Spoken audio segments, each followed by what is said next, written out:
मानव, मानव आपको ये चोट कैसे लगी? मानव कुछ तो बोलिए, मानव, मानव।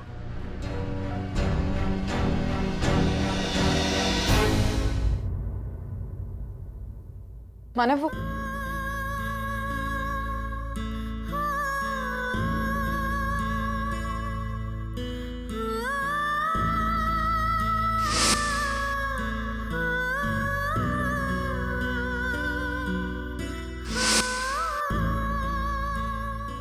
मानव नहीं शांत, ये सब की जरूरत नहीं। छोटे मोटे जख्म ये अपने आप ठीक हो जाएंगे। बिना इलाज के कैसे ठीक हो जाएंगे? मानव, अगर इन हल्के जख्मों का समय पर इलाज ना हो तो आगे चलकर ये नासूर बन जाते हैं। मानव, लेकिन ये सब हुआ कैसे? कहीं आपका किसी के साथ झगड़ा और मेरा बस चलता तो मैं उसे जान से मार देता। मानव, मैंने आपसे कहा तुम्हें कुछ बोलने की जरूरत नहीं। अरे कोई मेरी बहन की जिंदगी बर्बाद करने की कोशिश करे और मैं बैठे देखता रहा। ये मुझसे नहीं होगा। शांति मुझे भी प्यारी है, लेकिन मैं कायर नहीं हूं। मैं भाई होकर अपनी बहन की हिफाजत नहीं कर सकता तो लानत है मुझे। मानव, मानव बेटा, बोल ना क्या? अरे ये क्या हुआ बेटा?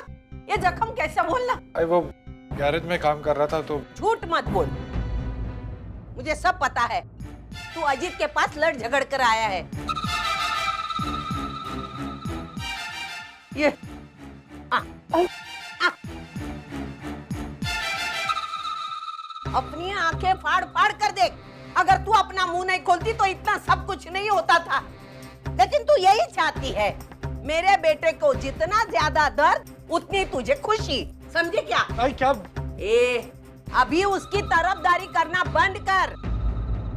ओ मेरे अर्चना के भक्त, एक बार तो मुझे बोलने दिया कर।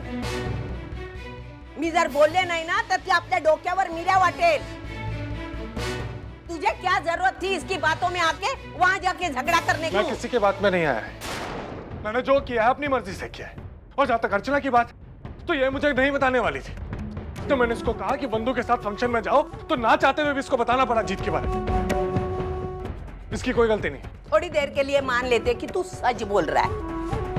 अभी तो तुझे पता चल गया है ना कि अजीत कितना कमीना आदमी है। अब गुड़ी पाड़वा के फंक्शन में वंदु कॉलेज नहीं जाएगी, न किसी फंक्शन में हिस्सा लेगी। समझ गया तू? नहीं, वो जाएगी और उसके साथ हम सब जाएंगे। अरे मानो मेरी बात को समझ। यही तो मैं आपसे कह रहा हूँ भाई, तू मेरी बात समझ। क्यों जिद कर रही है? अरे कब तक वो डर के घर पे बैठी रहेगी? कल गुड़ी पड़वा है, नए साल की शुरुआत है, उसको अपनी जिंदगी नए सिरे से शुरू करने थे। हम सब जाएंगे, कुछ नहीं होगा।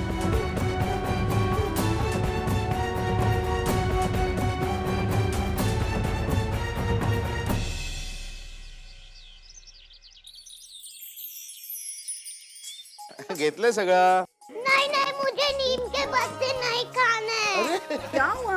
देखो ना, आत्या मुझे जबरदस्ती से नीम के पत्ते खिला रही है। बहुत कड़वे हैं सच्ची। अरे कड़वे है तो क्या हुआ, तुझे तो खाने पड़ेंगे। आज तो मैं तुझे नीम के पत्ते खाए बगैर छोड़ूंगी नहीं। नहीं। क्यों तंग कर रहे हो मेरी प्यारी बच्ची को, इतनी अच्छी बच्ची को? हाँ चलो हट जाओ, हट जाओ। बताओ तुम्हारे बाबा क्या कर रहे हैं? गुड़ी तैयार कर रहे हैं। लेकिन गुड़ी क्यों तैयार कर रहे हैं? क्योंकि गुड़ी पाड़वा है। हाँ। लेकिन आज ही के दिन ये गुड़ी क्यों उभार रहे हैं?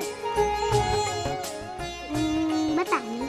क्योंकि आज चैत्र शुद्ध प्रतिपदा है और आज ही के दिन प्रभु रामचंद्र जी ने रावण का वध करके सीता मैया के साथ अयोध्या नगरी में आए थे। और अयोध्या नगरी के सारे लोगों ने उनका स्वागत अपने दरवाजों में, अपनी खिड़कियों में इस तरह गुड़ी उभार कर किया था। तब से ये त्योहार इसी तरह मनाया जाता है। और मराठी लोगों का नया साल भी आज से ही शुरू होता है मुन्नी। लेकिन इतने कड़वे पत्ते क्यों खाते हैं? क्योंकि हमारे अंदर जो बुरे गुण है ना, उनकी कड़वाहट को नीम की कड़वाहट भगा देती है और फिर हमारे अच्छे विचार, अच्छे गुण उभर कर आते हैं। फिर हमारा मन, हमारे विचार शुद्ध हो जाते हैं। समझ रही है? अरे समझ रही है, सिर्फ हाँ हाँ कर रही है। क्या समझी? अच्छे बच्चे होने के लिए खाना पड़ता है। तो खा लो। आई तूने पुन्नी को तो खिला दिया, लेकिन अपनी वैशु का क्या? उसने तो पत्ते अभी तक नहीं खाए। क्यों? वैशु, क्या पुन्नी ने भी खा लिया? तुमने अभी पुन्नी की बात सुनी नहीं? अच्छे बच्चे नीम का पत्ता खाते ही हैं। अरे आई, ताई है ना झूठ बोल रही। क्या? मैंने तो सबसे पहले पत्ते खाए। हाँ झूठी? झूठ बोले कौवा काटे। और अगर आज साल के पहले दिन तुमने झूठ बोला ना, तो कौवों की पूरी फौज आएगी काटने के लिए। क्यों पुन्नी?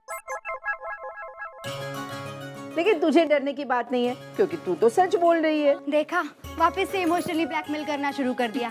हाँ बाबा, मैंने पत्ते नहीं खाए, खा लेती हूँ बस। बहुत ज्यादा कड़वा है। चल पुन्नी मिठाई खाते हैं। भाई तू भी ना, चल चल।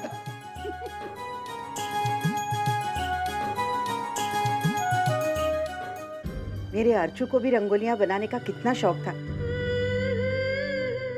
याद है ना, हर त्योहार में रंगोली बनाती थी, उसमें रंग भरती थी। पता नहीं अब वहां उसे ये मौका मिलता भी होगा या नहीं।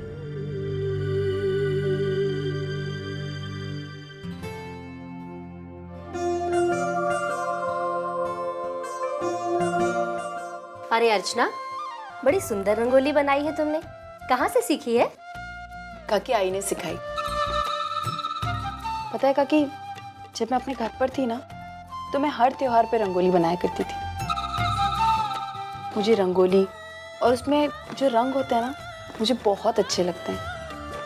काकी मेरी आई हमेशा कहती है कि आंगन के बाहर रंगोली जितनी खिलती है ना, उतनी घर में खुशियाँ बनी रहती है। तेरी आई बिल्कुल ठीक कहती है। अच्छा अर्चना, मैं चलती हूँ, लेकिन शाम को पूजा में आना है तुझे, ठीक है?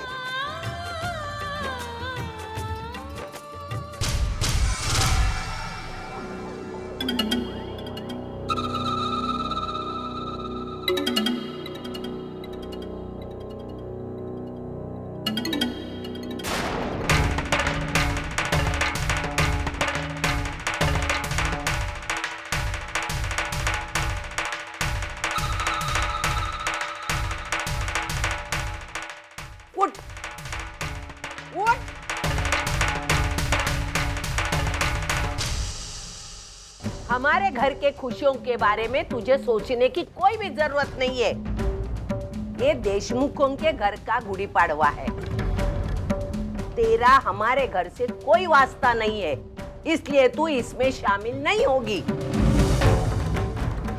रही बात रंगोली की, तुझे इतना ही शौक है तो अगले साल अपने आई के घर में अच्छे से बैठ के बड़ी सी रंगोली कर। हाँ? हमारे घर का शुभ कार्य ये मनुष्य हाथों से नहीं होना चाहिए। श्रावणी बेटा, आजा आजा बेटा।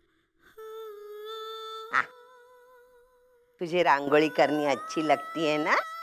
ये रंग पड़े हैं तो अच्छी सी रंगोली कर। हाँ बेटा।